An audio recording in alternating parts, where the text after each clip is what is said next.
Hey everyone, Eric Watson here, freelance writer, player of games, writer of words, recorder of videos, and a tabletop role-playing aficionado. Welcome to another DM's Guild review, my written and video view series. Take a look at the adventures and supplemental material at the Dungeon Masters Guild website. This video will be reviewing the Wild Beyond the Witchlight Adventure Bundle, Thither Adventure Bundle, designed by Dan Kahn for Dungeons & Dragons 5th edition. This review has been sponsored by the publisher, and a review copy has been provided for the purposes of this review. If you are interested in a sponsored review, please reach out via email, Twitter, or Discord, or on my submission form at roguewatson.com. If you enjoy my content, consider using my affiliate links for your online shopping and supporting me via patreon.com/roguewatson. So hopefully you have already seen my review of the Thither Adventure Bundle, which greatly expanded and added some new locations for Chapter 2 of The Wild Beyond the Witchlight. This is obviously the next one because it now expands on Chapter 3 of Wild Beyond the Witchlight. So Wild Beyond the Witchlight, if you don't know, then this is a weird review to watch unless you just enjoy watching my reviews, in which case, good for you. Is a story about how you get transported into the Feywild, which has been carved up into 3 zones that are each ruled by a different hag, and all of these zones have locations that are, notable places the players can visit and have little adventures in, and then they go to the final kind of dungeon crawl and deal with the hag in the end. Or it could include going to that, meeting the hag and actually getting a quest from the hag, working for her. D&D things can happen. Thither is specifically the classic Fey forest, right? It's got these like talking cute mushrooms. There's a Jabberwock in the forest somewhere. There's a pool where you can meet a unicorn. There's a very classic Peter Pan reference with Will of the Feywild, who leads this gang of children, and they're precocious and fighting back against the evil hag, and they live in this treant. So there's a lot going on there. But unlike the Thither Adventure Bundle, this one adds all new locations. So all 3 of these are completely new, that are based on, by the way, I guess trigger warning for a spider, even though it's kind of on the very cover, so sorry about that. But it's a cute spider, but people have hangups about spiders. I kind of do as well. But I'm okay with looking at a picture, especially because it's more of a cute spider, but still, there's a spider involved in one of these adventures. And I think the designer does a very good job of adding new locations and new content that build on the stuff that's already in the chapter and ties into it. So it's not just, hey, this just seems like a fun Fey adventure to run, we'll drop this into Wild Beyond the Witchlight. The designer actually takes the time and energy to tie in, characters and meaningful plot points and references and all these things into the actual adventure, which I think is impressive as hell. It's really, really satisfying to be able to drop in stuff that has those kind of links and ties. So I'm going to go over all 3 of these, which, by the way, can be purchased separately, or you can combine them all into one bundle for a bit of a discount. So the Cloistered Cove, which, by the way, they're all designed for the same level range of Chapter 3, which I think is level 4, I believe. Wild Beyond the Witchlight is disappointingly, as much as I think it's a solid adventure, it's a very low-level adventure. And it like each of these entire zones is like 1 level. So I think, we had like Chapter 2, I think, for Thither. And then we get to Chapter 3 or 4 for Thither. I think you get to Chapter 3 when dealing with the hag, and then you get to Chapter 4 for Thither, I believe. So everything is designed for that level range, but it does have encounter scaling for the combat encounters. So the Cloistered Cove builds on the Will of the Feywild, which, as I mentioned, is the Peter Pan reference, which actually has a pretty interesting dark secret that, weirdly, and the designer even states that most likely the party won't even realize this, but the character of Will isn't actually a young, precocious child. He is an evil Oni, which is like a kind of a boogeyman ogre type character, who has been cursed by this hag's sisters, because the hags, even though they work together, they're very competitive with each other and very catty, and they all try to like undermine each other in their own rule. And the sisters have cursed this Oni into basically reversing everything he's about. So he was like kidnapping children for Granny Nightshade, because that's what she's about. She's kind of the witch of the Hansel and Gretel story. And so instead of working for Granny Nightshade and kidnapping children, now he's working against Granny Nightshade and trying to free children. So there's an interesting little dark secret there, but the players, as written, wouldn't really even ever discover that that's the case. They just kind of work with Will, and he's immediately helpful, and that's it. Like, you would never really know about the tale of, which is here, tale of Mugen and Oni. So what Cloistered Cove does is build on that and says, okay, well, what if the the Oni and the curse and all that also created this evil red cap named Big Red, who had, his arm got cut off, and so he's got this hook hand, which is, by the way, a cool magical grappling hook, which I really think is awesome. And the hook was fed to the hand was fed to a crocodile, and the crocodile follows him around. It's all very much, if you've watched the old like Peter Pan cartoon, it's very much like that. He's got a first mate named Squeamish, I think, which is a cute reference. By the way, really great. Same thing with the first adventure bundle. Full color battle maps for all of these locations, which is a huge thumbs up. Cartography by One Day GM.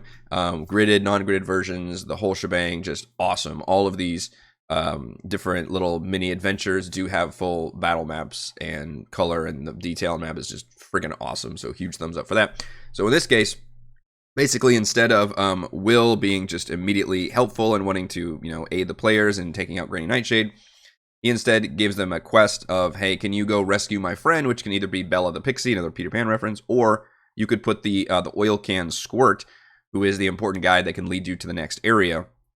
Like one guide in each location, you basically have to save or rescue or befriend, and then they take you to the next area. From this evil red cap captain character. And it offers the players, you could either battle this evil red cap aboard his ship, or you could negotiate with him because he knows the truth. He knows the truth about Will, and that could be a really fun revelation for the players to learn. Is like, oh, by the way, you're working for this kid. He's not really a kid. He's this fucking scary-ass boogeyman who's been kidnapping children and is, read in his ledger that, you might want to know. And even if players like put him under a zone of truth, that's actually the truth, which is a pretty compelling twist. Of course, Big Red's also evil too and wants to, trick the players. He'll lure them down to the below deck and so the crocodile can attack, or the players could, negotiate. They could even completely betray Will, or they could fight both of them. They could, they could work for, offer to kill the crocodile for Big Red. There's all these different options, which I really appreciate. It's not just a simple, combat encounter, which I think is very true to the theme of this Feywild Adventures. There's always ways to, negotiate or do things role-playing or diplomatically, but I'd also like that the designer makes sure to create these kind of dungeony scenarios where if you wanted to, the players could just throw down with some, classic monsters and battle them. Although this one is a very unique creature, and you do get his cool magical hand hook of grappling, which is a pretty nifty magic item. The one bummer about this adventure, I thought, is that the epilogue is very lacking. The designer does a good job of including conclusions about, hey, here's the different choices the players can make and the different outcomes, but there's a huge revelation that you could learn if you learn the truth about the Will of the Feywild, and it ends up being correct. What happens if you go confront Will about that? And there's really not enough information about that, including like what happens if you just take Big Red all the way back to the Little Oak Tree and engage in this big war all of a sudden, and basically turn on him. Well, it's reduced to just like a few sentences, and that's not good enough. So I was really disappointed that it offers these very cool big story potential changes to a big part of this chapter and the zone, but there's just it's underdeveloped, so that's a bummer. But I still do think it's a pretty good side quest that does effectively build on it's technically all new, but it also builds on and acts as kind of a follow-up to meeting Will in the Little Oak location. So the next one is the Floating Isles, which I'm going to pop over to. This is the one something the designer did with the first adventure bundle. If I can show you my Roll20 window. There we go. So this is the actual Thither. This is the Wild Beyond the Witchlight adventure, and this is the Thither location. And something the designer did with the first adventure bundle was actually look at the map and say, okay, what's been on this map that actually isn't a location, but something I can use based on the art. So the Cloistered Cove we just covered is kind of up here, just basically in the beach area. It's just this downed airship called the Never Landing, nearby Will's location in the Oak Tree. The Floating Isles is these little floating earth moats, which have no location, no information whatsoever. It's just kind of chilling right here. And the designer has, hey, you know what? I'm going to make that into an entire location, which I respect the hell out of. So that's what we get with the Floating Isles. Return now to the PDF. This one has a very weird opening adventure hook, though, which is basically like, hey, somebody in the adventure, which is either Will of the Feywild, Granny Nightshade herself, the party ends up working with the hag, or Nib, who is the only other basically location in Thither written in the story, which is this cursed goblin, I think, or somebody. who's got like a cursed gold situation, can give the players a quest to go collect Jabberwock dung for reasons. Like it's a very weird, goofy adventure. Even for the Feywild, it's very strange. I didn't feel very it didn't seem worth giving the players this quest so much as just giving them. I don't know. There should have been a better reason to go to this location. I think that was, I think the epilogue for the Cloistered Cove is disappointing, and I think the introduction to this one is disappointing. But once you actually get here, I think it works pretty well. This is to get to the floating isles. There's this goblin town called Terrace Town that's kind of right at the base of it, which is a very cute, friendly area. The whole adventure really lacks this concept of this friendly NPC village to go to. I don't think there's any of those in any of the zones, really. And this is a tie-in to the Goblin Market of Loomlurch, so it's where they actually, produce or manufacture all this goblin candy. And there's a neat tie-in because Granny Nightshade, as I mentioned in Cloistered Cove, is kidnapping children around the area and forcing them to work for her. And not only has that happened here, you can actually find one of the goblins who has been kidnapped from Terrace Town in Loomlurch, but while the players are here, a bunch of her army of tin soldiers arrives and tries to kidnap a child. So it gives the players a chance to actually repel her, and does a really cool thing of, making the BBEG of this zone more, the players have to react to her. It's not just she's sitting, back in her dungeon waiting for the players to arrive. She's actually doing things. And I think that's a really, really good thing to introduce during their stay in this location. So really interesting things going on in Terrace Town. And then the floating isles actually surprised me, because I thought, okay, is this going to be a dungeon crawl? Is this going to be a bunch of skill checks? Like, what are we doing here? And again, really cool, battle maps for all this stuff. Floating earth moats always make for really fun battle maps to explore. In this case, it's a war zone between two warring Fey factions. There's the Pixies and the Sprites. So a bunch of little cute fairies are just flinging just all kinds of spells at each other and just having this big throwdown war across this zone. And the players, first they have to avoid all of these complications, which is a D100 table. Now, I say D100 table, unfortunately, half of it is just no complications. So I guess you're supposed to roll it, basically during initiative, and anytime, you roll a D100 on your turn, and you have a 50% chance of nothing happening, but a 50% chance of something crazy happening, which could include, like, animals being summoned or, just different spell effects, kind of wild magic style going off. So it becomes this big environmental hazard, which is interesting. It's different. It's not what I expected. I think it's pretty cool. And that kind of adds a complication for going around and again, collecting this weird Jabberwock dung, which I still think is a bizarre adventure hook and a reason to even be there. And then the players can choose, they can side with the Pixies or the Sprites. They can try to mediate this entire war. They could just kill everybody if you wanted to do that. That's always an option. Or you can just leave and just be like, hey, we got our dung. We're going to leave out of here. We're just going to try to avoid all the things. I think ultimately this is probably the weakest of the three adventures, just because I thought the initial actual hook was not that interesting. But I appreciate that the floating isles, first of all, is just a fun location. The idea of the, this ongoing war zone that the players don't even have to actually deal with. It's not even their quest. It's just, we just need to get in here, get a thing, and get out while spells are flinging around is kind of interesting. And the Terrace Town is a neat little location. All right, the final one is Forgetting Fable Eyes. Trigger warning for the spider, although it's kind of cute. So this one introduces a Fey realm within a Fey realm. So basically the players can stumble on a domain of delight, which is a whole nother thing that's not even included in Wild Beyond the Witchlight. I believe it's a official whatever DLC you want to, is expansion, additional content that Wizards produced that kind of covers Arch-Fey realms.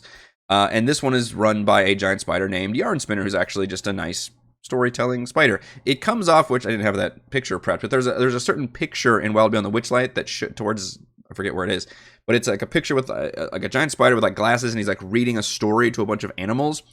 The designer has taken that picture and produced an adventure out of that picture, which is fun. That's a neat idea. So instead of looking at the map, it actually looks at one of the pictures, which doesn't have anything to do with any, it's just kind of a fun, whimsical image, I think, to go with Wild Beyond the Witchlight. Doesn't have any content to go with it. And the designer actually produced content around it, which is a neat idea.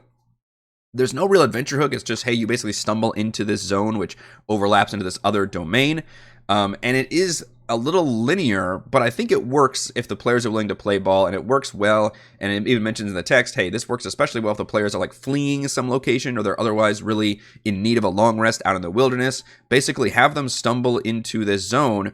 they meet this, giant spider who's reading a story to all these animals, which is all very cutesy and stuff. And then he offers them a safe long rest in his domain. It's all very nice. So it almost seems like it's just a random encounter that is a good one. It leads the party into having a long rest. Well, of course, you lull them into a false sense of security, and it turns out that he's being corrupted along with all the rest of Prismeer, which is the Fey Realm location you get teleported to. And it's when he dreams, he creates this ghostly copies of himself, and those ghostly copies have been corrupted and are kind of evil. So when the players go down for their long rest, this ghost spider ends up, there's a cool scene where they go through the memories of what just happened. There's always a spider lurking in the background, and it steals memories from them, which I think is very, Feywildy and very cool and interesting thematically. And then they have to wake up and basically deal with getting their memories back. And they actually can go to another person who just recently had this happen. And this is a really cool tie-in, which the designer does very well, which is Zarok, who is there's kind of this minor villainous faction who worked with the Hags initially, and you can kind of find traces of them around Prismeer. And he's the one that's in Thither, who eventually you encounter at the Wayward Pool with the unicorn being summoned, and I think it's just a fight with, I think he's an assassin stat block. But you can find him here with his memories being erased. So it's a really cool thing where they take this villain, they give him amnesia, basically, or I guess partial amnesia, however this works, and the players can actually temporarily have him as an ally, and then later on, and it says, hey, do this before Wayward Pool, you actually meet him as a villain, which I think is a really, really cool hook.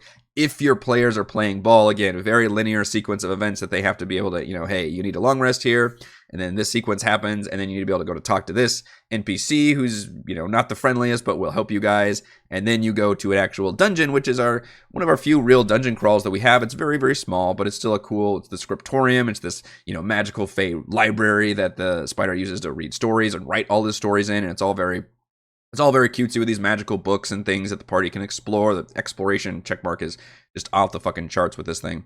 There's a bear there that they can talk to and help, read a book and all this. The talking animal thing is very big. And eventually they find the book of their own story, which you can even say, hey, the book is literally called The Wild Beyond the Witchlight, and you can even tease future events or past events. I love all of that. Thematically, it fits very, very well. Designer has a great handle on the themes of The Wild Beyond the Witchlight, and this fits in just beautifully and includes one of the few real boss fights of the entire campaign, in that you fight that ghostly spider at the end, which I believe is a CR5, so pretty solid little boss fight there. Or you could just talk to it if you want. Again, there's always ways out of it. That's again very thematically tied into Wild Beyond the Witchlight. You can just tell it a story or do make whatever skill check to try to get out of it. But I think it works really, really well. I was impressed with this, even if the initial hook is just you stumble into the zone. But again, if you do it right, if you do it where the players need a long rest, then I think it works. And even though it's linear, I think they'll play ball along with it. And I think it's very, very well done. So I think this one might be my favorite of the 3 adventures. All right, let's go over my pros and cons for this entire adventure bundle. Pros: it effectively expands Chapter 3 of The Wild Beyond the Witchlight with fun side ventures and meaningful tie-ins. So these are all 3 new locations, but the way they use the existing content and tie into them and make, whether it's the Will, he's got basically a villain, you created a rival for him that can expose Will, is really interesting, or the way that it ties in Zarok in the Forgetting Fable Eyes, who is a villain in the adventure, or the, Granny Nightshade actually coming into this goblin town and kidnapping somebody. All those things are very, very meaningful tie-ins to the main adventure. So even though these are drop-in side adventures, they're very much designed specifically for the Wild Beyond the Witchlight, which I think is very effective. Pro: full color gridded and gridless maps for each location. Huge thumbs up. I love having my maps as somebody who runs the D&D adventures in Roll20. They are beautiful. They are awesome. Just nothing but thumbs up for that.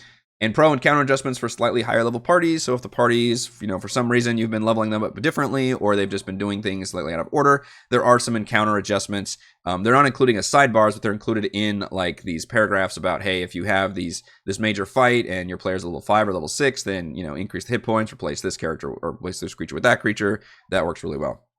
I do have some cons for this one, mainly that the Cloistered Cove, it did bug me that you've got this big revelation in terms of exposing Will, and yet I feel like it's underdeveloped if your party actually takes that route. There's no big, sudden Even optional fight with Will, or, skill check there, or role-playing notes about how to handle that. It's just kind of mentioned as this offhanded, like, oh yeah, and then you could lead Big Red back to the tree, and then there could be this big battle. Like, wait, what? You need to talk about that.